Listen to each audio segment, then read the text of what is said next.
Good morning and welcome to this Saturday, September the 19th session from sunrise to sunset with Pastor Gene. Today we're going to conclude the Gospel of Matthew. We're going to pick it up in verse 14. This comes, of course, right after the Transfiguration, right after this most impressive appearance by Jesus with Moses and Elijah in front of Peter, James, and John. Immediately after this, they came to a crowd, and there was a man who came up to Jesus, and he asked that his epileptic son be healed. And he begins with the traditional prayer request, Lord, have mercy.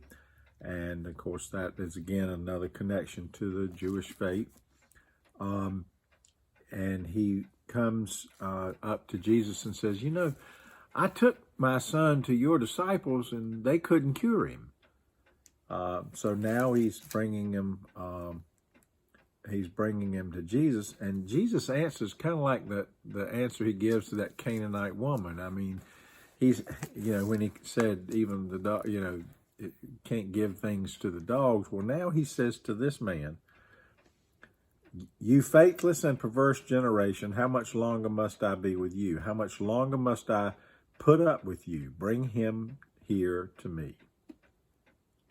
And he rebuked the demon, and it came out of him, and the boy was cured. Now, a good question for us to ask ourselves, is Jesus talking to the man who's making the request? Is he coming across to that person in an arrogant sort of way? Or is he making a statement to the disciples, because if they had just had enough faith and trust in God, perhaps they would have been able to cure this boy, and all of the things that Jesus had been sharing with them would have kind of come to fruition, but that didn't happen. And you have to wonder. He says if you have faith the size of a mustard seed, which was the smallest known seed at the time, you could say to the mountain, move from here, and it will be moved, and nothing would be impossible for you. Just a little bit of faith can go a long way. Doesn't necessarily mean everything's going to go your way, but a little bit of faith in God can certainly do great things.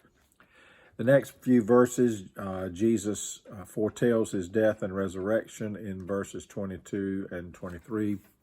The disciples are distressed, but there's no further explanation of this. Is the second time Jesus does this. And then comes the question about the temple tax. And the question is whether or not they should have to pay the temple tax. And Jesus asked Simon when he got back to the house, he said, from whom do kings of the earth take toil or tribute? From their children or from others? And Peter said, from others. And Jesus said, then children are free. However, so that we do not give offense to them, go to the sea, cast a hook, take fish, the first fish that comes up, and when you open his mouth, you'll find a coin, and take it and give it to them for us. It's amazing here how Jesus, in this instruction to Peter, provides the ways and the means for the temple tax to be paid. Now, the temple tax was a very important part, and it was expected of every Jewish male. So it's a fair question in the Jewish community, hey, Jesus, are you and your disciples paying the temple tax? Well, Jesus says so as not to give offense, and then he not only says that, but he provides the means for the tax to be paid. There's a lot of debate right now going on, particularly in the political community, about whether or not and how much taxes we ought to have to pay. Jesus said very clearly here, so as no, not to give offense to them, not to give offense to the leadership. One of the articles of religion of the United Methodist Church talks about obeying the civil authorities, and one of the things that we need to focus on is being peaceable citizens and doing what it is that we need to do to be a good citizen in our community, but also a good citizen of the kingdom. And God will provide the ways and means for that. Well, this concludes everything up through chapter 17.